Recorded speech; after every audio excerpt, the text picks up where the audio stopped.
जीवन के सबसे बड़े स्वार्थ कहें, पुरुषार्थ कहें, सबसे बड़ा लक्ष्य कहें, उद्देश्य कहें या एकमात्र जो हमारा इस मनुष्य जीवन का लक्ष्य है, वह तो बस परमात्म प्राप्ति का ही है।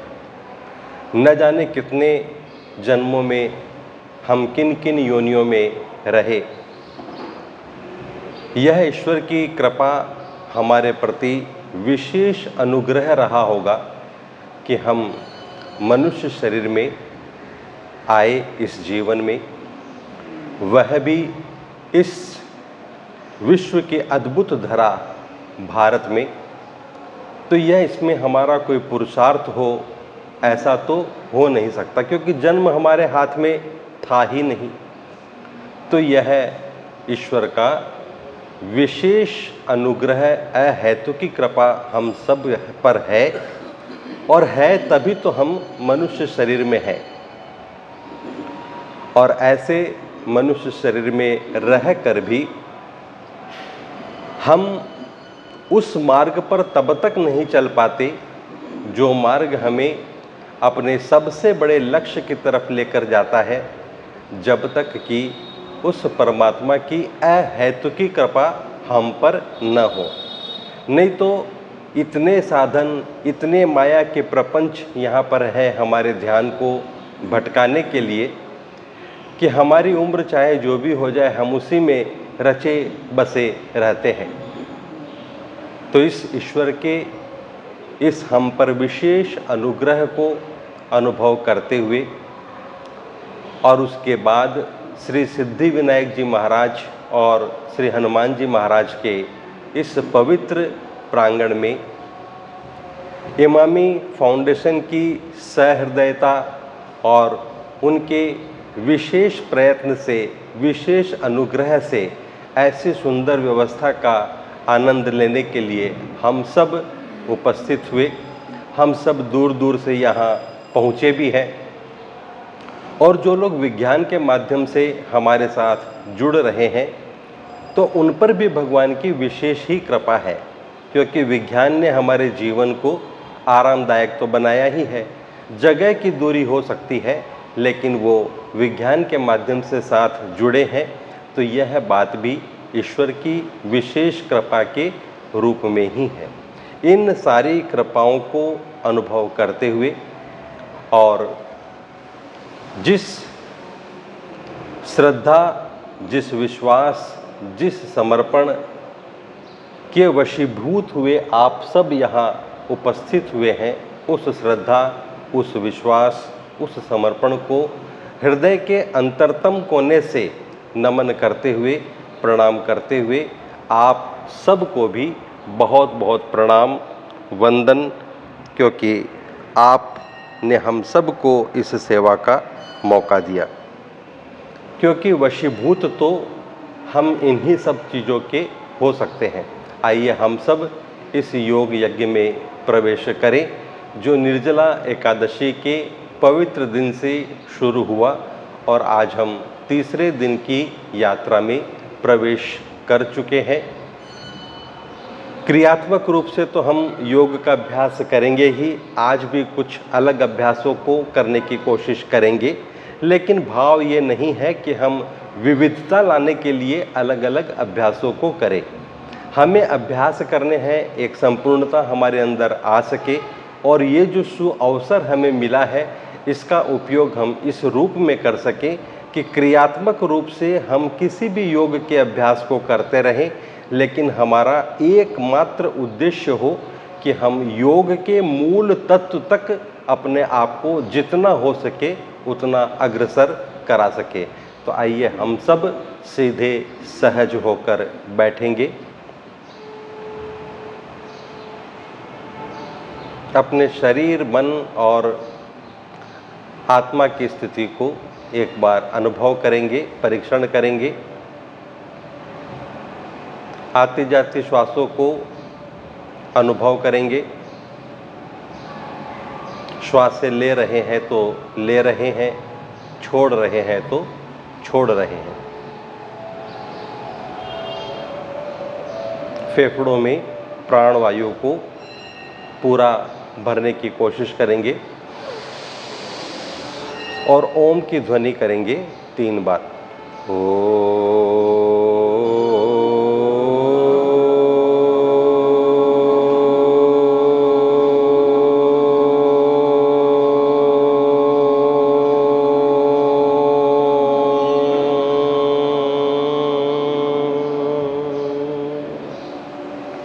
अगले अभ्यास में हम अपने भावों को भी जोड़ देंगे। इस भाव से करेंगे कि जो ओम की ध्वनि हम कर रहे हैं, हमारे शरीर का एक एक अणु, एक एक सेल इस ध्वनि को सुन भी रहा है और गुंजरित भी कर रहा है।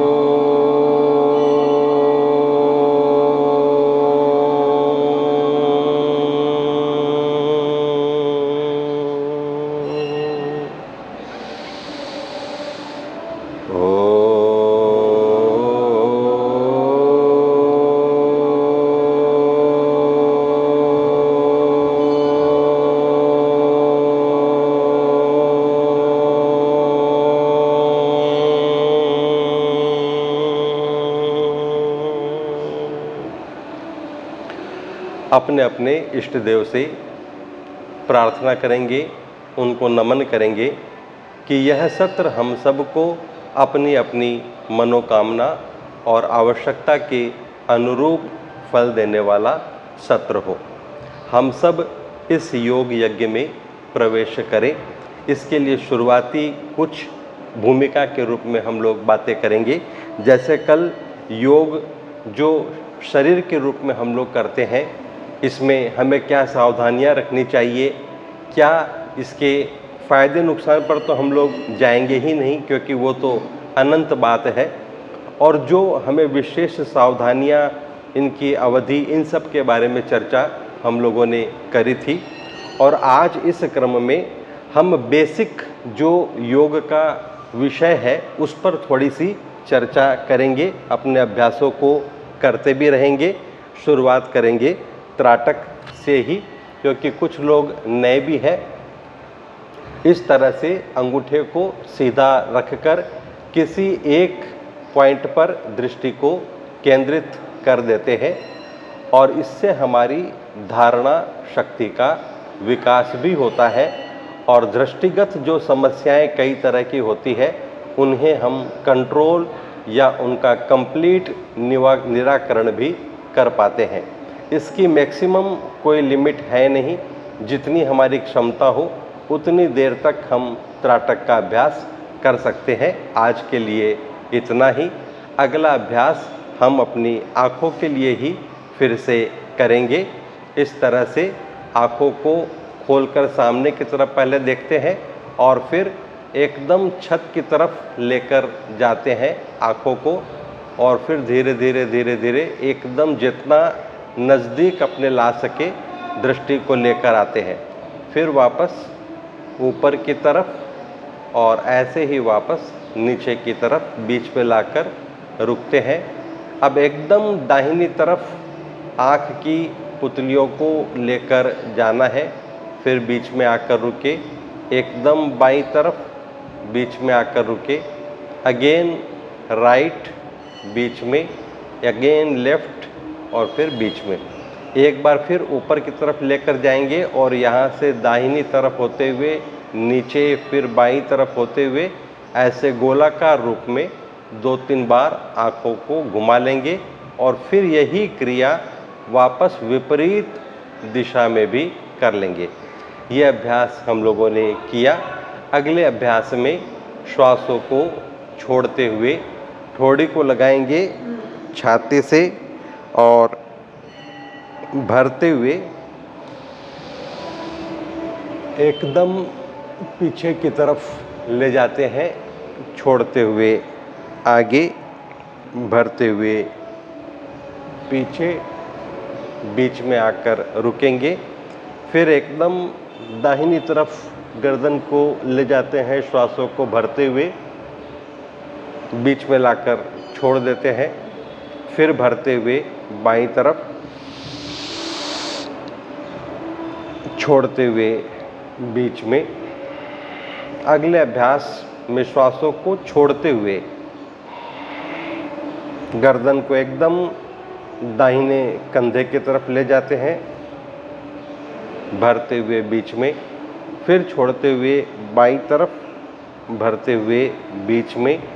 एक बार फिर ठोड़ी को इस तरह से लगाकर छाती के गोल गोल गर्दन को घुमा लेते हैं और फिर वापस विपरीत दिशा में भी इन्हीं अभ्यासों को पूरा कर लेते हैं।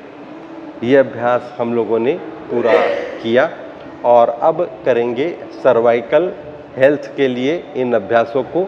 दोनों हाथों को सीधा रखते हैं, अंगूठे को इस तरह से मोड़ा, अंगुलियों से कवर किया और बिना कोहनियों से हाथों को मोड़े इस तरह से रिस्ट मूवमेंट प्रदान करते हैं और वापस फिर अपोजिट साइड में भी।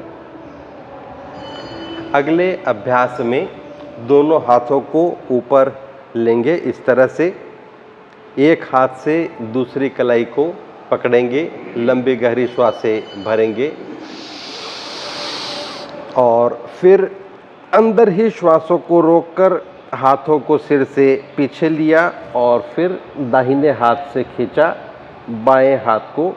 जितना हमारा शरीर हमें अनुमति दे उतना ही खींचना है। बीच में लाकर श्वासों को छोड़ देते हैं, फिर भरेंगे। पूरा भरा, हाथ सिर से पीछे और बाएं हाथ से दाहिने हाथ को खींचा और फिर बीच में लाकर छोड़ दिया। दोनों हाथों को इंटरलॉक किया, सिर के पीछे लगाया, लंबी गहरी श्वास से भरेंगे। श्वासों में कोई कंजूसी नहीं और पूरा अंदर रोकेंगे और फिर हाथों से सिर को, सिर से हाथ को एक दूसरे के अगेंस्ट प्रेस करते हैं। कंपन महसूस होगा लेकिन स्थिति में कोई परिवर्तन नहीं आता है। प्रेशर भी रिलीज, श्वास भी रिलीज और यही अभ्यास अपने फोरहेड पर भी हाथों को लगाते हुए पूरा भरा, रोका,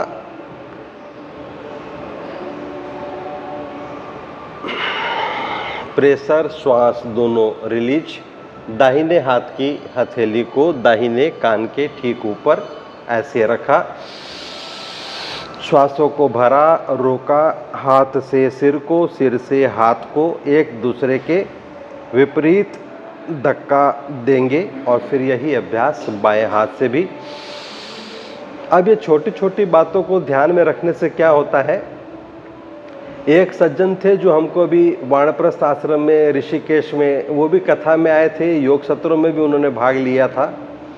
उनको गर्दन में प्रॉब्लम 17-18 साल से थी और उनका आग्रह था कि फिजियोथेरेपिस्ट को मैं दिखाता भी हूँ, इन अभ्यासों को करता भी हूँ लेकिन मुझे आराम नहीं है। दोनों हाथों को इस तरह से घुटनों पर रखेंगे, कंधों को घुमाना है हमें। तो मैंने उनसे कहा कि ठीक है, आप इसका ध्यान रखते हुए आप इसका अभ्यास करना। तो बोले कि अभी तो मैं यहाँ करूँगा नहीं, वापस बम्बई जाकर ही करूँगा। अभी 2-3 दिन पहले उनसे फ़ोन पे बात हुई तो बोले कि अभी तक मैंने कल से ही शुरू किया और एक ही बार किया है, लेकिन मुझे ऐसा लगा कि 2-5% लाभ हमको हुआ है। ये अभ्यास हम लोगों ने किया और अगला अभ्यास हम लोग एक बार स्कंध संचालन का ये वाला भी कर लेते हैं।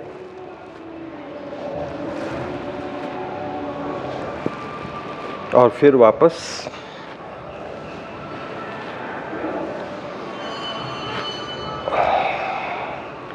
ये अभ्यास हम लोगों ने कर लिया। अब एक बार पद्मासन में बैठेंगे।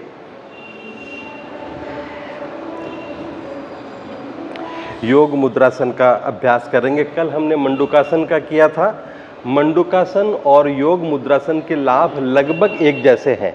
जिनको ज़्यादा दिक्कत है वो दोनों का अभ्यास कर सकते हैं, नहीं तो किसी दिन ये किया किसी दिन वो किया, ऐसे करके आप अभ्यासों को कर सकते हैं। बाएं हाथ की हथेली को नाभि पर रखा, दाहिने हाथ की हथेली इसके ऊपर, लंबी गहरी श्वासों को भरेंगे और पूरा फेफड़ों को खाली करेंगे। बाहर ही रोक कर रखेंगे, पेट को अंदर खींचा, हथेलियों से और दबाव बनाया और सामने की तरफ झुकेंगे जितना झुक सके।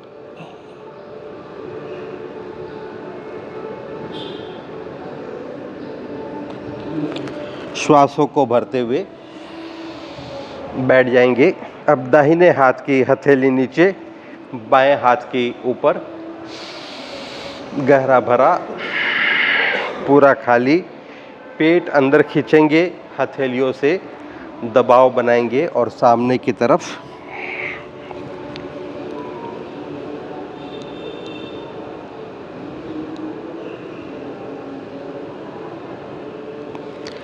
भरते हुए बैठ जाएंगे।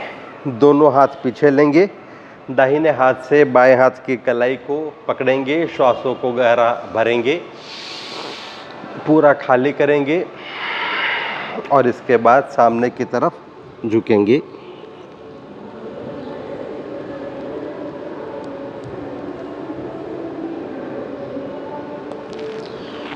और श्वासों को भरते हुए बैठ जाएंगे।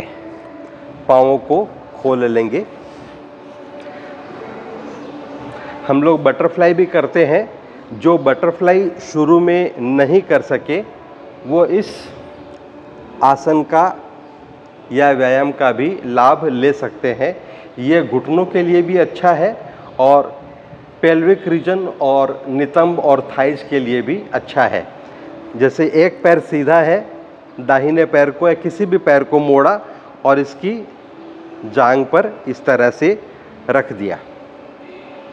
जिस पैर को मोड़ा हमने उस पैर पर इस तरह से हाथों को लगाएंगे और श्वासों को भरते हुए इसे छाती तक लेकर आएंगे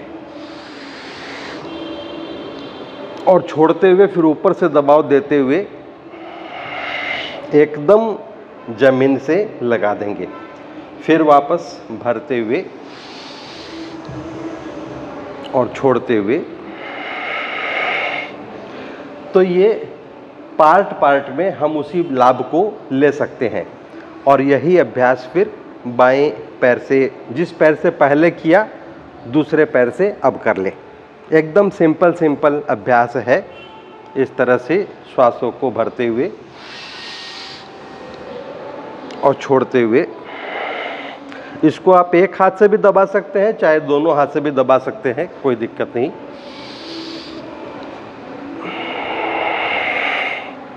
इस तरह से आपने किया और कल हमने जारू शीरासन किया था, आज कर लेंगे पश्चिमोत्तानासन।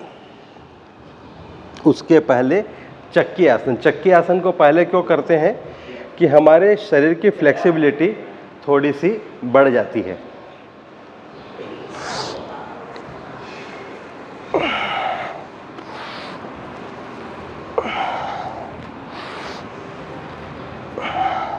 फिर वापस अपोजिट साइड से भी। आज दूसरे अभ्यासों को थोड़ा थोड़ा कम करके योग निद्रा का आनंद भी हम लोग लेंगे। तो अब सीधा हम लोग करेंगे पश्चिमोत्तानासन। श्वासों को भरते हुए हाथों को उठाया, छोड़ते हुए झुकेंगे, पाँव के पंजों को पकड़ा, पैरों को उठने नहीं देना है और नाक को लगाना है दोनों घुटनों के बीच में।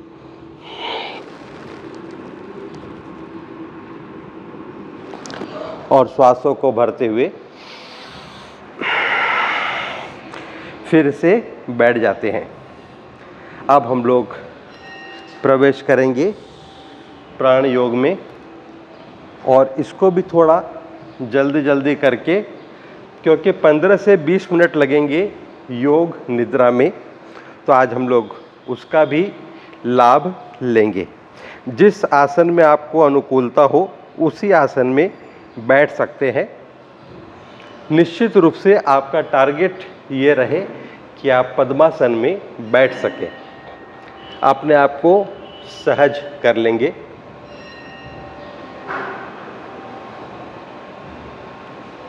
और फिर ध्यान मुद्रा लगाएंगे। दोनों हाथों को घुटनों पर रखेंगे। पहले अभ्यास में प्रवेश करेंगे। अपनी ही आती जाती श्वासों को खूब बारीकी से निरीक्षण करेंगे।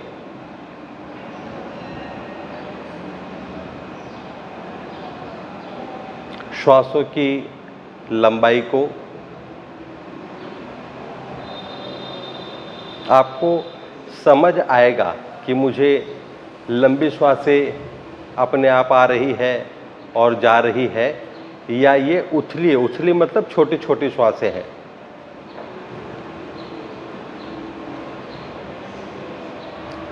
श्वासों के रूप में जो हम प्राणवायु को ले रहे हैं, इसकी वॉल्यूम भरपूर है या कम है, श्वासें सहज है या रुकावट के साथ आ रही है। ऐसे छोटी छोटी चीज़ों का हम निरीक्षण करने की कोशिश करेंगे और अभ्यास के द्वारा हम फिर इस निरीक्षण को बहुत सहजता से कर सकते हैं और इन बातों को ऑब्जर्व भी कर सकते हैं कि अभी मेरी श्वासें कैसी चल रही हैं। और आश्चर्यजनक बात यह है, आप कभी भी करके देखें कि ऑब्जर्व करते करते ही आपकी श्वासें ऑप्टिमम होनी शुरू हो जाती है। यदि छोटी छोटी है तो लंबी होने लगेगी, वॉल्यूम यदि कम है तो उसमें आपको इजाफा हुआ सामने दिखेगा।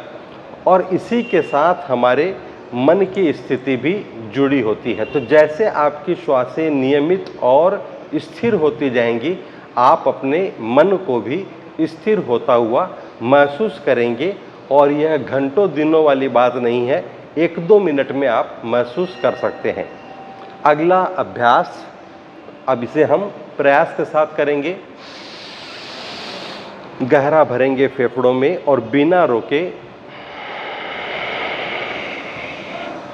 छोड़ेंगे। अब ये तो सामान्य अभ्यास हुआ। यदि इसके साथ हम अपने भावों को जोड़ दें कि मेरे आसपास के वातावरण में जो भी दिव्यता है, दैवीयता है, उनको मैं अपने अंदर ग्रहण कर रहा हूँ। आज की भाषा में कहें तो जो पॉजिटिविटी है मेरे आसपास के वातावरण में, उसको मैं अंदर ग्रहण कर रहा हूँ। और इसके विपरीत जो निगेटिविटी है, जो आसुरी शक्तियाँ हैं, उन सब का मैं विसर्जन कर रहा हूँ। और हम वही होते हैं जैसे हमारे अंदर उस वक्त विचार चल रहे होते हैं, जो हमारे मन में चल रहा होता है, वही हमारा वास्तविक परिचय होता है। ये एक जैसा ही दिखने वाला शरीर यदि हम सिंपल रूप में देखें तो सुबह उठते हैं तो इसकी पहचान हम स्वयं देखें अलग रहती है। हमारी रुचि आध्यात्मिक होती है, नहाने धोने की कोशिश करते हैं या कुछ पूजा पाठ करने की कोशिश करते हैं।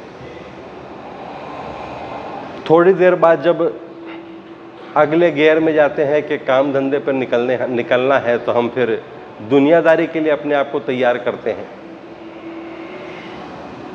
शाम होते होते मन फिर बदल जाता है।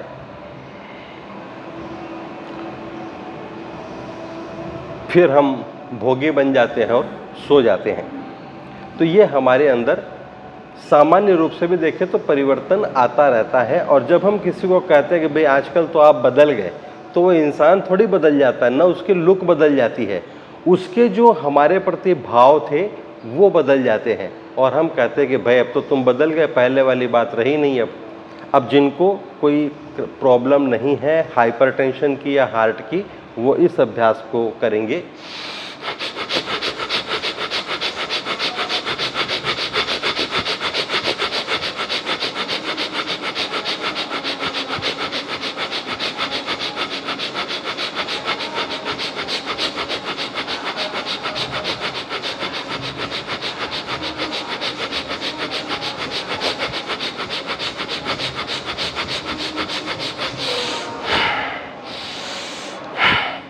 ये अभी तीसरा अभ्यास हम लोगों ने किया। ये सारे अभ्यास हमें 2-2 मिनट कम से कम करने चाहिए। अगले अभ्यास में प्रवेश करेंगे। श्वासों को, सामान्य श्रेणी है, फिर से सभी कर सकते हैं। श्वासों को भरेंगे, भर कर रोकेंगे, फिर छोड़ेंगे, छोड़कर भी रोकेंगे और इस अभ्यास को जारी रखेंगे। अभी आज देखिए सत्र के समापन पर ऐसा कुछ होने वाला है जिसे आप कल की बात से कनेक्ट करेंगे तो आपको लगेगा कि हमारे जो कहने और करने में परिवर्तन है, फर्क है।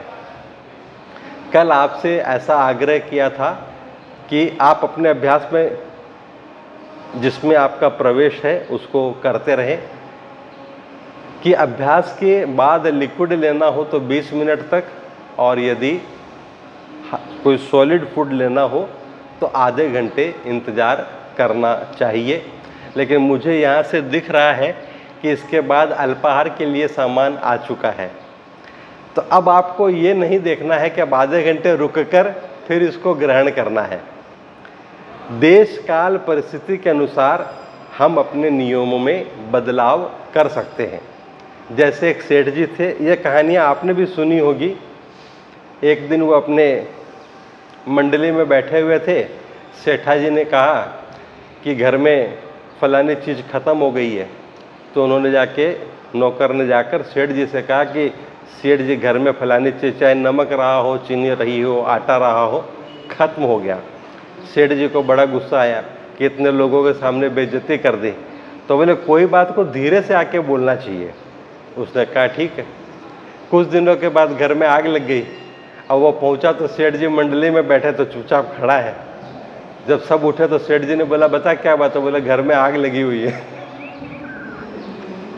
तो हर बात को हमको अपने युक्ति युक्त तरीके से देखकर विचार करना है। अभी आपके साथ मैं भी प्रसाद ग्रहण करूंगा, तो कभी कभी ऐसा करने में भी कोई दिक्कत नहीं है। अगले अभ्यास में प्रवेश करेंगे। श्वासों को भरते समय मानसिक अभ्यास को जोड़ना है सो का, और छोड़ते समय हम का। तो जो हम लोग योग के कोर सब्जेक्ट की बात कर रहे थे, हमें आधार तो कुछ न कुछ लेना होता है, क्योंकि हम मूल हैं नहीं। हम सब ईश्वर की कॉपीज हैं, उनके अंश हैं। अब मैं आपसे ये कहूँ कि जो बातें मैं आपसे कह रहा हूँ, ये बातें एकदम मेरी है, एकदम से मेरी है। इसका मैं कॉपीराइट करवाऊंगा और कोई इसको किसी ने कहा नहीं। ये बात तो भगवान भी नहीं कहते। भगवान कहते अर्जुन से कि ये सारी बातें मुझसे पहले भी कई लोगों ने कही है, वही आज फिर से तुझे बता रहा हूँ। तो इन बातों में कोई भी बात मेरी अपनी है नहीं, और न मेरा ऐसा आशय है। हम लोग ये बातें इसलिए कर रहे हैं कि ताकि हमारा दृष्टिकोण, हमारा कॉन्सेप्ट योग के प्रति एकदम क्रिस्टल क्लियर हो जाए। अगले अभ्यास में प्रवेश करेंगे नासिका मुद्रा के साथ। दाहिनी नासिका को बंद करके बाईं से छोड़ते हुए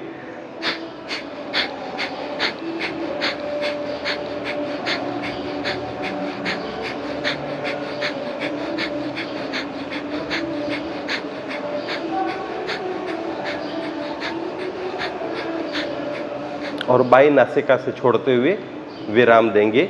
यहाँ तक के अभ्यास हमें 2-2 मिनट करने चाहिए। और अब कपालभाति के सामान्य अभ्यास में प्रवेश करेंगे। हम योग को समझने के लिए, समझाने के लिए, प्रचार के लिए जिस मार्ग का आश्रय लेते हैं, यह वही मार्ग है जो श्री कृष्ण द्वारा बताया हुआ है।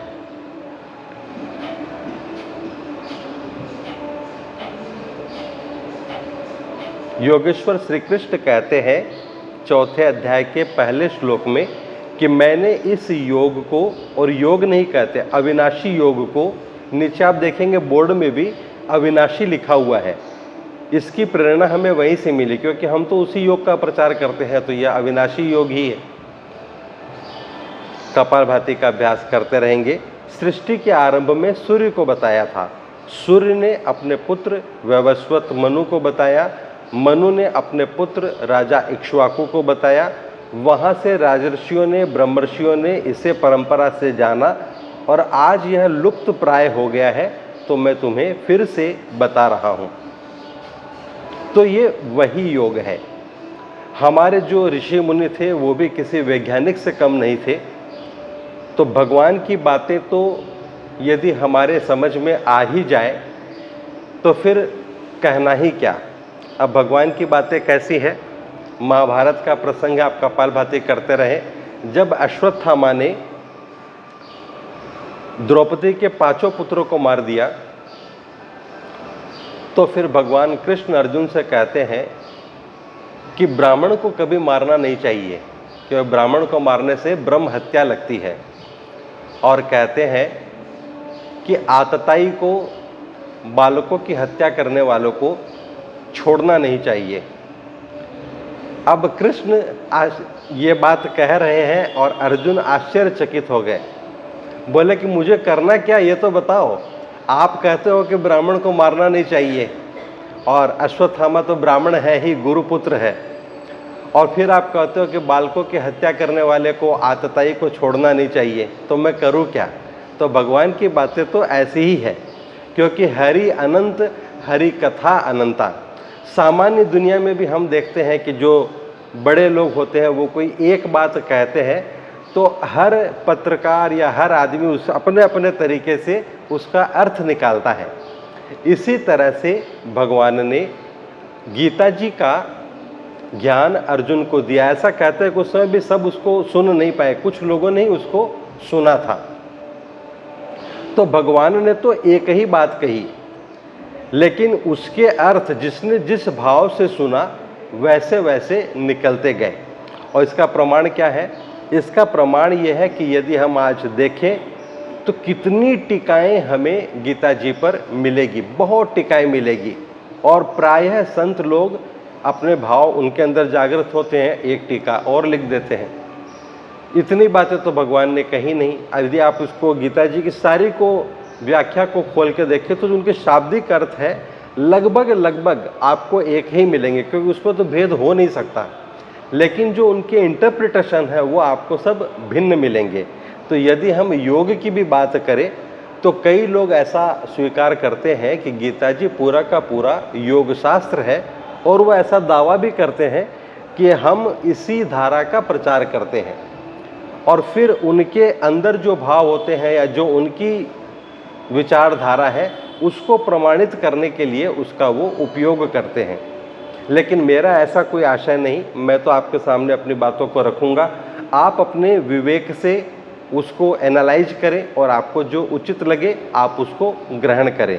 हम लोग कपालभाति का अभ्यास 1-2 मिनट ही और करेंगे, तो कपालभाति का अभ्यास करते रहे। जैसे एक जगह योग की परिभाषा देते हुए भगवान कहते हैं, शायद गीता जी के 6ठे अध्याय का 17वां श्लोक है ये, युक्ताहार विहारस्य युक्त चेष्टस्य कर्मसु, कि जिसके आहार और विहार नियमित है, जिसके कर्मों की जो चेष्टा है, कर्म का मतलब ये जो कर्म हम अपने जीविकोपार्जन के लिए करते हैं इसको भी कर्म कहा जाता है, लेकिन वास्तव जो कर्म है वो है यज्ञ कर्म, या जिनसे हम आगे बढ़ते हैं अपनी साधना में।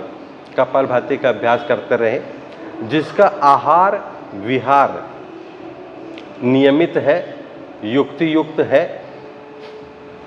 जिसका शयन जागरण नियमित है, जिसकी शुभ कर्मों में अभिप्सा है और उसमें एक नियमितता है।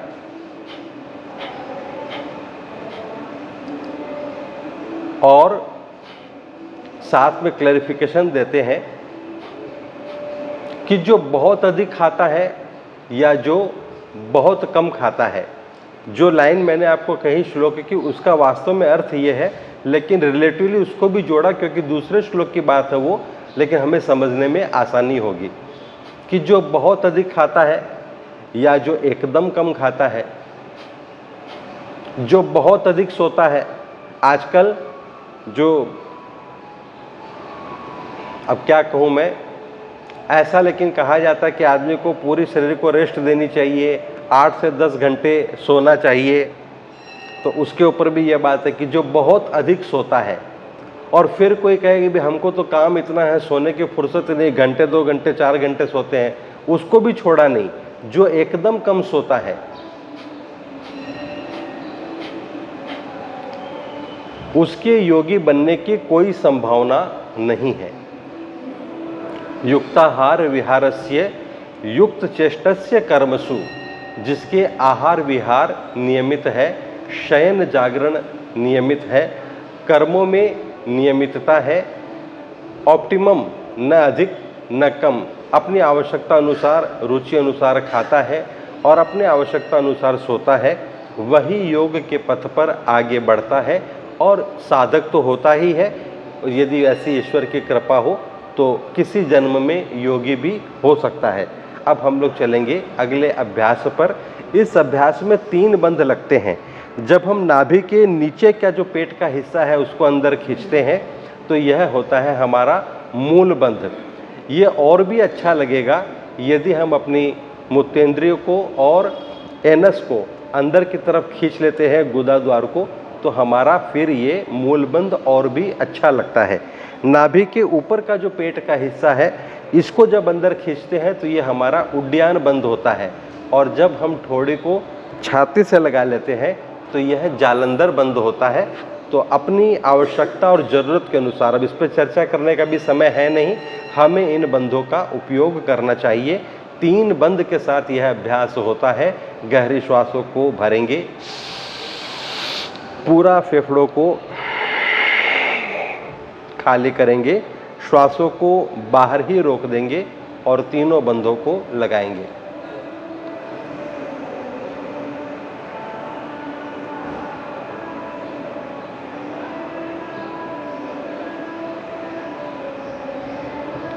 और जितनी देर होल्ड कर सके करने के बाद बंधों को हटाते हुए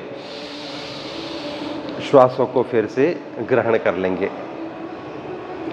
अगला अभ्यास जठराग्नि को प्रदीप्त करने के लिए है, डायबिटीज को भी कंट्रोल, इन सभी। अब एक एक अभ्यास के क्या क्या लाभ है इस पर जाएंगे तो फिर वापस यह अनंत वाली बात होगी।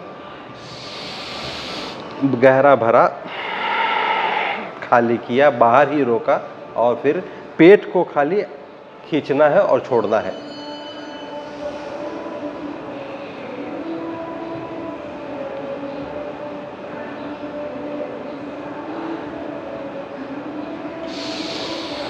श्वासों को पूरा भरा।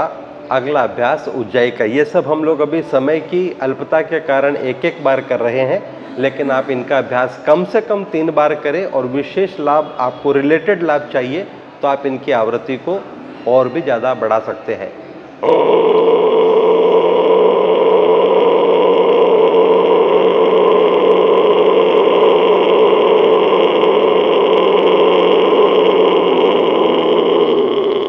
पूरा भरा, जालंधर बंद लगाया, फिर वापस बंद को हटाया, दाहिनी नासिका को बंद किया, बाईं नासिका से छोड़ देंगे। और अब वायु मुद्रा लगाकर कुछ देर करेंगे अनुलोम विलोम का अभ्यास। अनुलोम विलोम हम सबको पता है, हमेशा बाईं नासिका से लेते हुए ही श्वासों को शुरू करना चाहिए। भरा, फिर बाएं को बंद किया, दाहिने से छोड़ा, दाहिने से भरा और बाएं से छोड़ा। सिंपल अभ्यास है, आप कंटिन्यू करें, तब तक हम लोग अपनी बात को भी पूरा कर ले।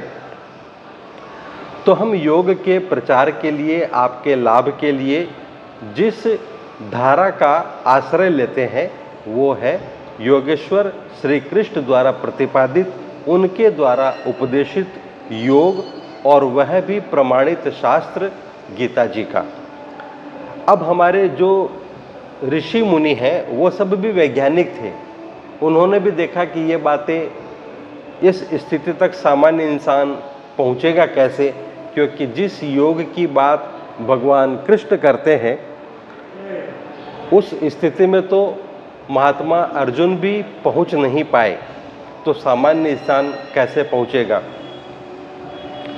तो इसके लिए उन लोगों ने अपने अपने तरीके से काम किया, और उसमें भी जो पुरातन है, जो विशेष रूप से प्रमाणित है, क्योंकि इसके ग्रंथ भी बहुत हैं, उनकी यदि हम चर्चा करें तो एक योग वशिष्ठ है जो वशिष्ठ जी का लिखा हुआ है, एक महर्षि पतंजलि का पातंजल योग सूत्र है, एक स्वात्माराम जी की हठ योग प्रदीपिका है, और ऐसे ही एक महर्षि घेरंड की घेरंड संहिता है। इन चारों का भी हम थोड़ा थोड़ा आश्रय लेते हैं, और ये सारे जो अभ्यास हम करते हैं शरीर के माध्यम से या फिर श्वासों के माध्यम से, ये सब योग की एक एक सीढ़ियाँ हैं। और यदि मैं ये कहूँ पहली और दूसरी से ज़्यादा तो है ही नहीं, तो कहीं भी कोई ये बात गलत नहीं होगी, क्योंकि ये सीढ़ियाँ हैं। अब हमें जाना है पहली मंजिल पर, और हम पहली और दूसरी मंजिल पर ही मोहवश बैठे रहें तो फिर हम पहले मंजिल पर तो पहुंच नहीं पाएंगे। तो ये सीढ़ियाँ तो निश्चित रूप से है। और कल हम सब विश्व योग दिवस का पालन कर रहे होंगे। सारी दुनिया में हम देखेंगे लोग अलग अलग प्रोटोकॉल का भी यदि पालन करेंगे, तो उसमें भी आसन, कुछ ब्रीदिंग एक्सरसाइज जिनको हम प्राणायाम बोल सकते हैं, या कोई मेडिटेशन, इस तरह के अभ्यास करते हुए सब हमें नज़र आएंगे, हम लोग भी करेंगे। लेकिन ये सब यह जानते हुए हमें करना है कि ये सब हमारे रास्ते के एक एक स्टेशन है। हमें पहुंचना है यहाँ से राजधानी दिल्ली, तो रास्ते के स्टेशन पार करते जाएंगे तभी तो पहुँचेंगे। और यहाँ से निकले और आसनसोल में ही बैठ गए कि बस हम तो अपने लक्ष्य पर पहुँच गए, तो राजधानी तो पहुँच पाएंगे नहीं। तो मार्ग इसी से निकलता है। हम लोग अनुलोम विलोम का अभ्यास कर रहे हैं, और इन मार्ग की यदि बात करें तो हम जिनका मिला जुला आश्रय लेते हैं वो इन चार ग्रंथों का आश्रय है। जो अपने विवेक से लगता है कि हाँ इसे लेना चाहिए, उनको हम लोग शामिल कर लेते हैं। लेकिन इन यात्रा के माध्यम से हम सब का यह छोटा सा प्रयास है कि भगवान कृष्ण ने जिस योग की स्थिति की बात करी, उस तक हम एक जरा सा भी, सिंधु में एक बूंद के बराबर भी हमने प्रवेश पा लिया, तो हम सब अपने जीवन को धन्य समझेंगे। इस सत्य को ध्यान में रखते हुए कि जब महात्मा अर्जुन नहीं पहुंच पा रहे हैं, और यदि कल मैंने कहा था कि हम महात्मा अर्जुन के चरणों की रज के बराबर भी नहीं है, तो आज उसको और क्लियर कर दूं, क्योंकि हम में ऐसा हो सकता है, अरे अर्जुन की बात क्या, वो भी शिष्य थे, हम भी तो शिष्य हैं। लेकिन जो लोग जानते हैं वो जानते हैं कि अर्जुन और कृष्ण में भी कोई भेद नहीं है। कृष्ण के ही अवतार अर्जुन भी है, नर नारायण। जो पर्वत है वहाँ पर बद्रीनाथ के पास है, जो वहाँ दर्शन देते हैं नर नारायण भगवान के, ऐसा कहते हैं कि अर्जुन के रूप में भी और भगवान कृष्ण के रूप में ये नर नारायण ही थे। तो जब स्वयं वो अपने अंश को कह रहे हैं, अपने अवतार को कह रहे हैं कि तू योगी हो जाए, इसका मतलब तू योगी नहीं है, तो हम सब तो कोसों नहीं, न जाने कितने दूर है, हमें भी नहीं पता। तो अनुलोम विलोम को आधा मिनट और करके फिर हम सत्र को यहाँ रोककर और योग निद्रा में आगे बढ़ेंगे। इसलिए हमारा किसी से कोई विरोध भी नहीं।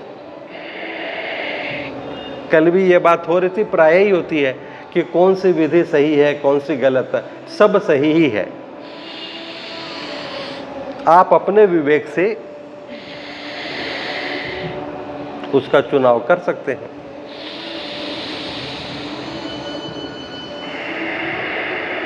भारत की परंपरा तो ऐसी रही नहीं, हमने कभी किसी चीज़ का पेटेंट करवाया नहीं। बाहर में तो योग पद्धतियों को पेटेंट कराने का एक चक्र चला था, लेकिन बाद में वह फिर सफल हो नहीं पाया। और यदि और विशेष बात कहूँ कि मुझे यदि राजेश व्यास को स्वयं को विशेष स्थिति में रखना है, तो मैं अपनी तरफ से कुछ उसमें एडिशन डिलीशन करके ये कहूँगा कि ये मेरा अन्वेषण है, ये मेरी क्रिया है, इसलिए इसको ये नाम दिया जाए और इसका जनक मैं ही हूँ। लेकिन ऐसा भाव भी है नहीं। हम सब तो उन्हीं की बातों का विस्तार कर रहे हैं, उन्हीं की बातों का प्रचार कर रहे हैं।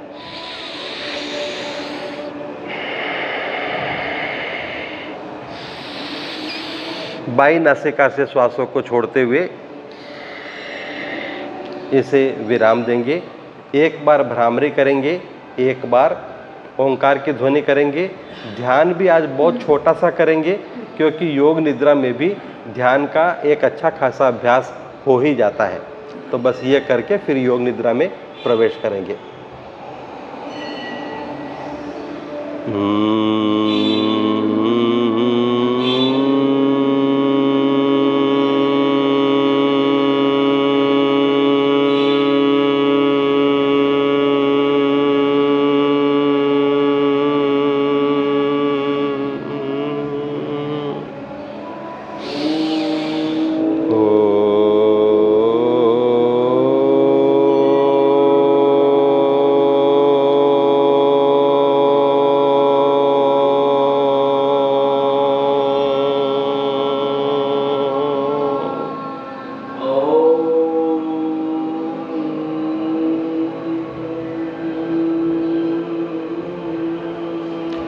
अब सीधे सहज होकर बैठेंगे। आज्ञा चक्र में मन की आंखों से दृष्टि को केंद्रित कर लेंगे।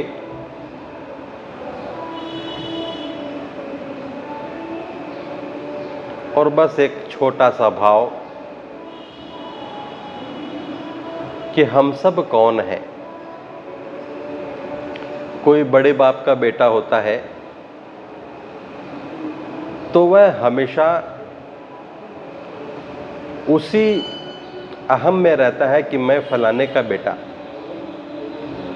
और कहीं बात चले तो कहता है कि तू जानता नहीं मुझे, मैं किसका बेटा हूं। लेकिन हम मूल के मूल में, मूल के मूल में, मूल के भी मूल में जाएं तो हम देखेंगे कि हम सब उस परम पिता परमेश्वर की ही संतान है। तो इस बात पर क्या हम अहंकार नहीं कर सकते? इस बात पर यदि हम अहंकार भी करेंगे तो भी कोई पाप हमें नहीं लगेगा। हम कौन हैं? हम उस परम पिता परमेश्वर के संतान हैं। फिर मैं किसी से कमतर कैसे हो सकता हूँ? फिर मैं कमज़ोर कैसे हो सकता हूँ? फिर मैं विषाद युक्त कैसे हो सकता हूँ? फिर मैं डिप्रेस्ड कैसे हो सकता हूँ?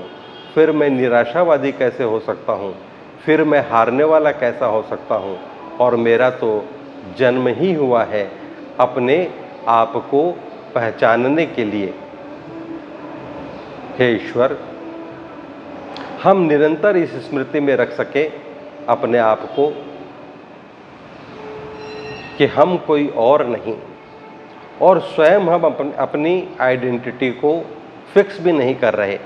आप ही ने कहा ममे वांशो जीवलोके जीव भूतः सनातन, कि यह जीव मेरा ही अंश है। तो हम बस सहज रूप से इस बात को मान सकें, अपने हृदय में इसे आत्मसात कर सकें। ऐसी कृपा हम सब पर करना भगवान, हम सब पर करना। और एक बार ही बस हाथों को उठाकर हथेलियों को घर्षण कराएंगे, अपनी आँखों, चेहरे, छाती और शरीर पर लगाते हुए, और फिर आराम से शवासन में लेट जाएंगे। अब ये आराम का विषय है।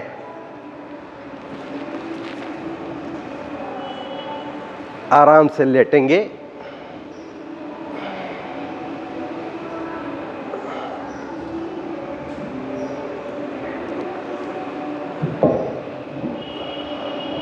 हम लोग प्राय कहते हैं ना, अजगर करे न चाकरी, पंछी करे न काम। तो आज हमें वही काम करना है। और ऐसा सिर्फ योग में ही संभव है कि हम कोई मेहनत भी न करें और रंग आवे चोखा। शवासन तो हम सब जानते ही हैं, पीठ के बल लेट जाएंगे। आज हम लोगों ने इसलिए किया इसका अभ्यास क्योंकि कल संख्या ज़्यादा रहेगी तो हमें इसका लाभ लेने में असुविधा होगी। दोनों पैरों में थोड़ा फासला रखेंगे। हाथों को भी शरीर से थोड़ा दूर रखेंगे। हथेलियां छत की तरफ होगी और अपने संकल्प शक्ति के द्वारा पूरे शरीर को शिथिल करने की कोशिश करेंगे। पूरे शरीर को लूज करेंगे, एकदम शिथिल शिथिल शिथिल और एकदम से शिथिल। कोई गांठ शरीर के किसी हिस्से में नहीं। और हम कहते हैं ना कि मन में गांठ बांध ली इसने, कोई गांठ हमारी ग्रंथियों में भी नहीं। आंखें हमें कोमलता से बंद कर लेनी है। श्वसन क्रिया सामान्य रहेगी। यह पूरी मन की यात्रा है। आंखों को बंद रखना है। मन की आंखों से शरीर के जिस जिस स्थान का नाम लिया जाए, मन की दृष्टि से उसे देखते चलेंगे। अपने चेतना को वहां से आगे बढ़ाते चलेंगे। बंद आंखों से ही दाहिने पांव, राइट लेग, इसके अंगूठों और अंगुलियों के अंतिम भाग को देखने की, महसूस करने की कोशिश करेंगे। जैसे हमारे नाखूनों का एकदम बाहरी भाग।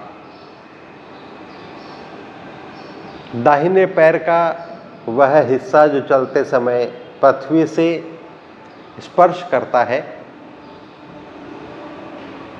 दाहिने पांव की एड़ी,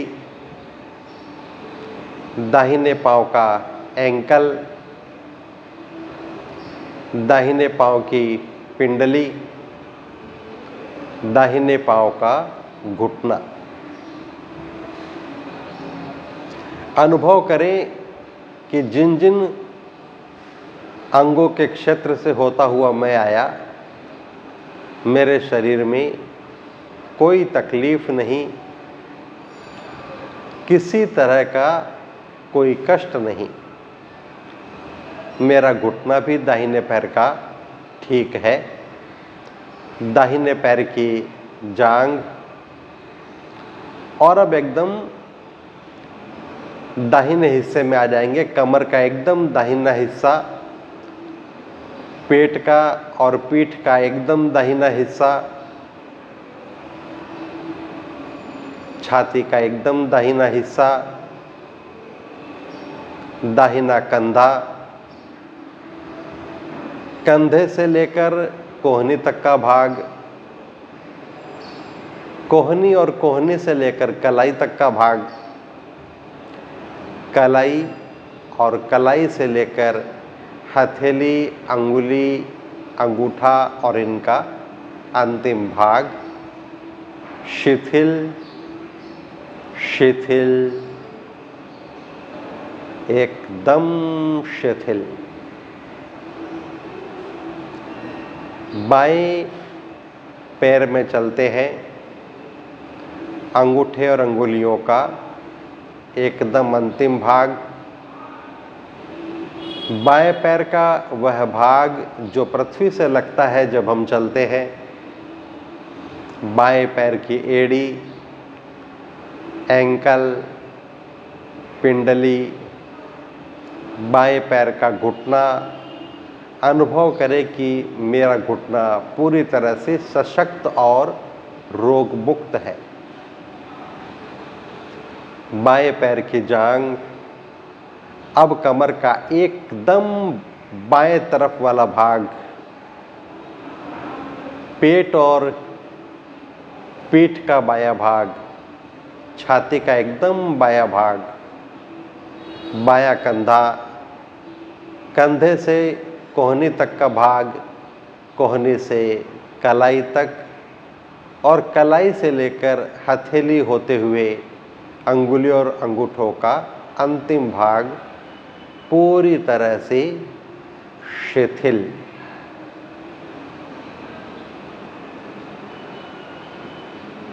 अब अपने पेडू प्रदेश में चलते हैं, पेल्विक रीजन में। हमारे जो उत्सर्जी अंग है और फिर इससे और ऊपर चलते हैं, पेट का एकदम निचला भाग, पेट का नाभि और इसके आसपास का भाग, पेट का ऊपरी भाग। अब कल्पना की शक्ति से, मन की आंखों से जो भी चित्र हमारे मस्तिष्क में अंकित है उसके अनुसार मन की आंखों से देखने की कोशिश करेंगे कि मेरे इस पेट की गुफा में जितने भी अंग प्रत्यंग हैं वो सभी स्वस्थ है। जैसे मेरी छोटी बड़ी आंतें, मेरी दोनों किडनियां, मेरा लिवर, स्प्लीन, पैंक्रियाज आदि आदि सब पूरी तरह से ठीक है। किसी तरह का कोई विकार नहीं, कोई रोग नहीं, कोई कष्ट नहीं। और ऊपर बढ़ते हैं, अपने छाती की गुफा में प्रवेश करेंगे। हमारी जो एक कैविटी होती है पसलियों से बनी हुई, फिर इसके अंदर कुछ अंग भी है। हमारा हृदय, लंग्स यानी कि फेफड़े, महसूस करें कि ये स्वस्थ है। मेरे फेफड़ों में कोई विकार नहीं। मेरा हार्ट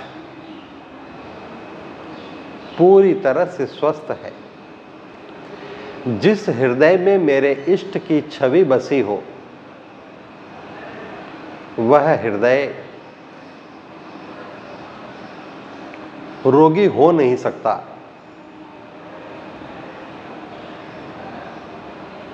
यहां मेरे इष्ट देव नित्य विराजमान रहते हैं। उनकी उपस्थिति को अनुभव करेंगे और जहां ईश्वर है, जहां देव है, वहां असुर रह नहीं सकते। तो जहां मेरे इष्ट मौजूद है वहां रोगों की औकात ही क्या कि वो रहे वहां पर। और ऊपर चलते हैं, गले का एकदम निचला भाग और फिर पूरा गला। मन की आंखों से देख रहे हैं, मेरे इस प्रदेश में भी कोई विकार नहीं, कोई विजातीयता नहीं, कोई रोग नहीं। और ऊपर बढ़ेंगे, अपनी ठोड़ी को देखेंगे। मुखमंडल में सबसे पहले ठोड़ी को देखते हुए ऊपर की ओर बढ़ेंगे तो अपने ओष्ठ को देखेंगे, होठों को, नासिका को, अपनी आँखों को, हमारे कपोल क्षेत्र को देखेंगे जो हमारे गाल है, दोनों कानों को, और फिर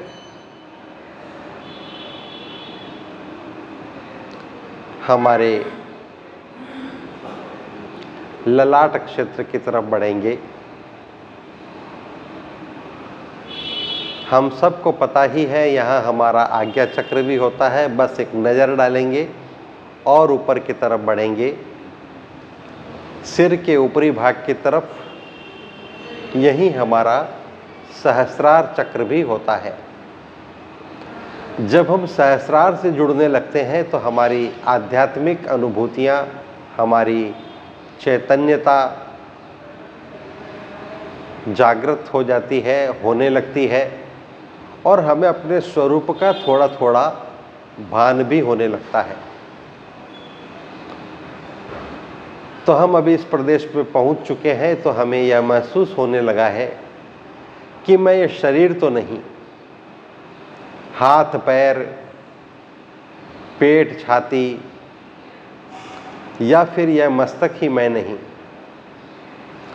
इनमें से कोई एक या इकट्ठा यह पूरा शरीर भी मैं नहीं।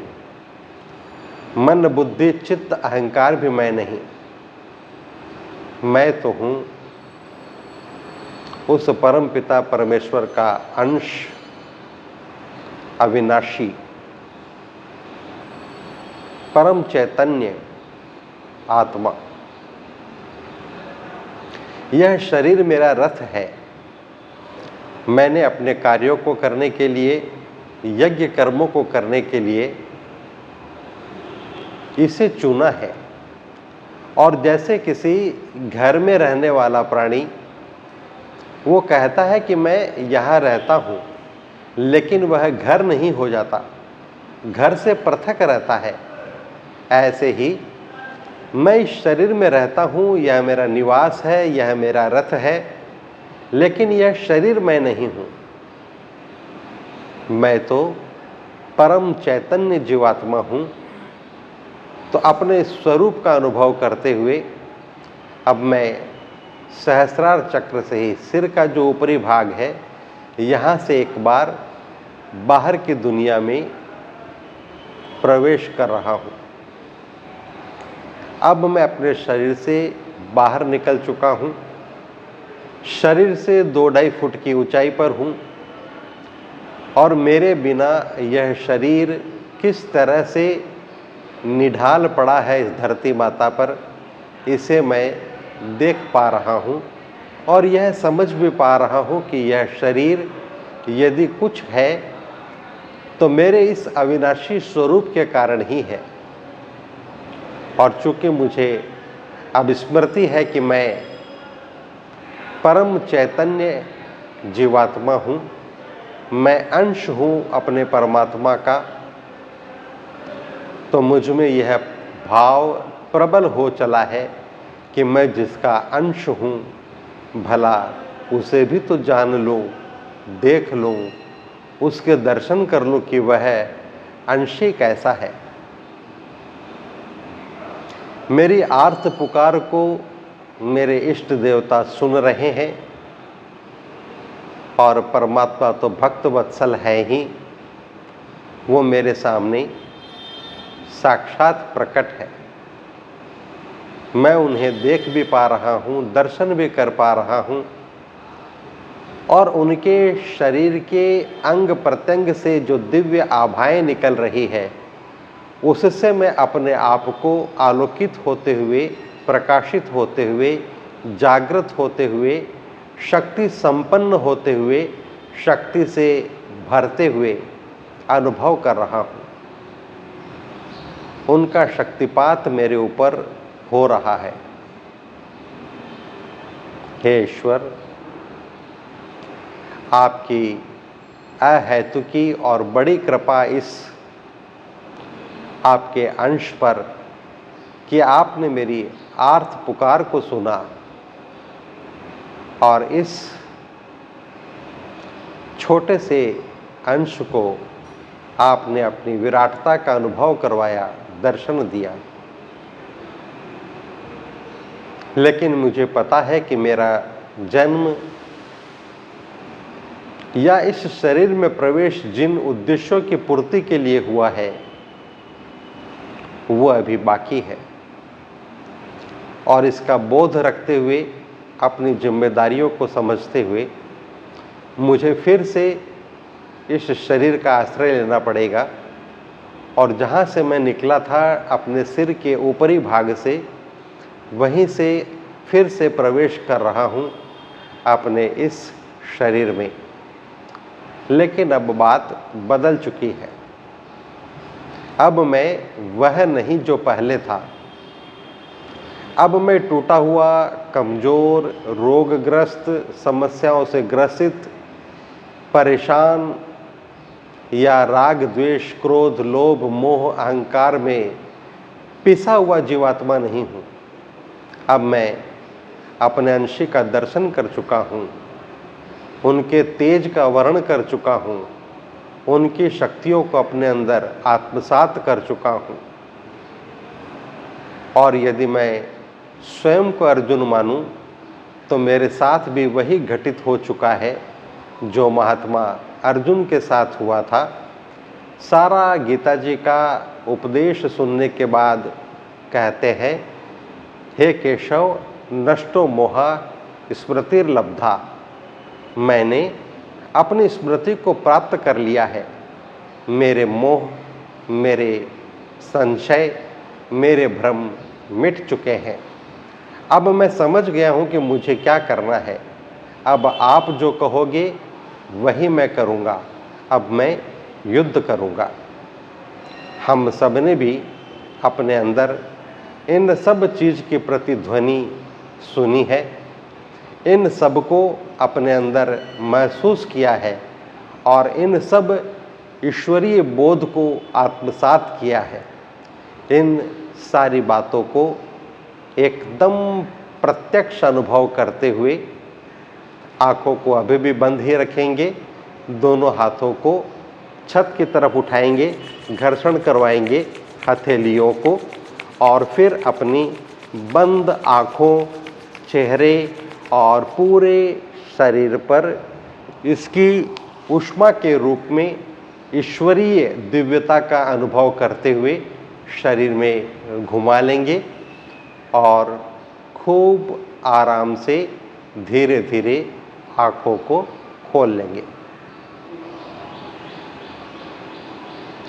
इस सारे दिव्य अनुभव का स्मरण रखते हुए, अनुभव करते हुए बाईं करवट लेंगे। दाहिने हाथ के पंजे को धरती माता पर लगाते हुए, इससे सपोर्ट लेते हुए बैठ जाएंगे।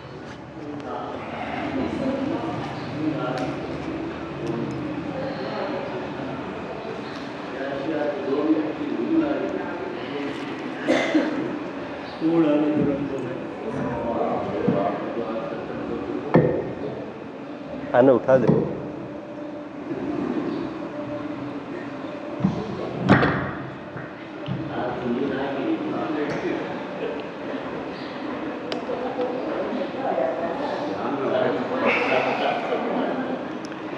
ये जो आज हमने यहाँ घटित होते देखा, ये प्रत्येक अभ्यास में ऐसा होता है।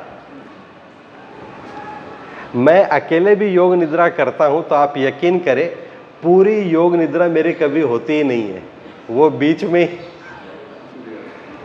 और योग निद्रा का लाभ ये है कि 15 मिनट की योग निद्रा से हम ज़्यादा विस्तार न भी करें तो 1 घंटे की जो डीप स्लीप होती है, साउंड स्लीप, उसका लाभ वैज्ञानिक रूप से और भावात्मक रूप से हमारे शरीर को मिलता है। समय की सीमा हम लांघ ही चुके हैं, हर दिन ऐसा ही होता है। चलिए हम लोग हास्यासन करेंगे।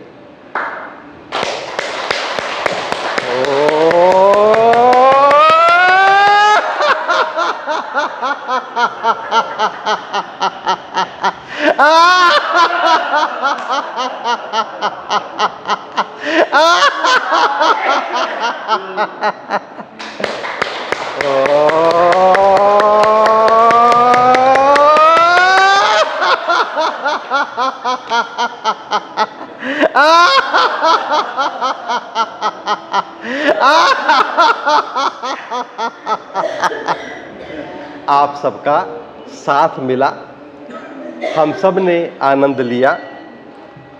इन सब बातों को ध्यान में रखते हुए कल विश्व योग दिवस है, कल भी हम लोग आनंद लेंगे एक साथ यहीं पर।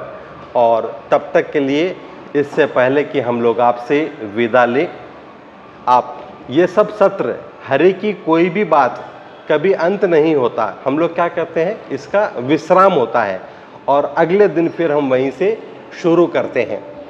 तो अपने अंदर विराजित ईश्वर का अनुभव करते हुए और आप सबके अंदर भी विराजित ईश्वर को नमन करते हुए कल तक के लिए हम लोग विश्राम लेंगे। फिर कल नियत समय यहीं पर मिलेंगे। तब तक के लिए जय श्री कृष्ण, राधे राधे।